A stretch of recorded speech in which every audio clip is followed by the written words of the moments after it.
La Banque populaire de Chine a annoncé qu'elle réaliserait ses opérations d'open market chaque jour travaillé, alors qu'auparavant ces mouvements ne se faisaient que les mardis et jeudis. Voyons ensemble les implications que ce changement signifie. Cette modification signifie que la Banque centrale sera capable de répondre plus fréquemment aux fuites de liquidités du marché. D'après les analystes, cette nouvelle réglementation permet à l'institution bancaire de travailler de façon plus rapprochée avec le marché.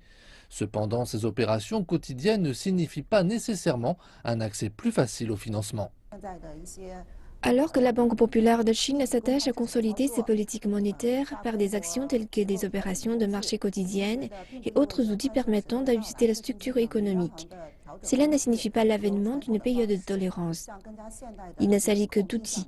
La Banque populaire de Chine a recours à un outil moderne pour réaliser des ajustements plus précis. L'objectif principal de la Banque populaire de Chine reste la stabilité de sa politique monétaire, l'abaissement des coûts financiers et le développement de l'économie réelle. Mais ce n'est qu'une partie de cette nouvelle qui retient l'attention des marchés des capitaux.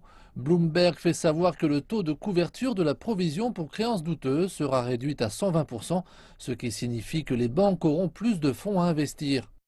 Sans pour autant démentir ces allégations, la Commission chinoise de régulation bancaire a répondu à cette position en disant qu'il n'a pas été fait état de mise à jour sur la réglementation en vigueur. Au cours du quatrième trimestre 2015, le taux de créances douteuses des banques commerciales se situe autour d'1,67%. D'après les calculs de Wouwen, dans le cas où le taux de créances douteuses se maintient autour de 2% cette année, une réduction du taux de provision, comme indiqué, signifierait que des fonds additionnels d'une valeur de 150 milliards de yuan seraient injectés sur le marché. La pression de gain sur les banques commerciales sera amoindrie et cela contribuera à stabiliser la performance de certaines banques qui souffrent de la pression des provisions pour risque. En outre, les indicateurs d'activité tels que le ratio d'adéquation du capital des banques commerciales seront plus élevés, ce qui permettra leur développement commercial. Si le taux de provision pour risque est réduit, davantage de fonds seront créés pour couvrir les créances douteuses. Les banques commerciales représentent autour de 180% de créances douteuses estimées, soit environ moitié moins qu'en 2014. Le taux était cependant encore beaucoup plus élevé que l'objectif du gouvernement fixé alors à 150%.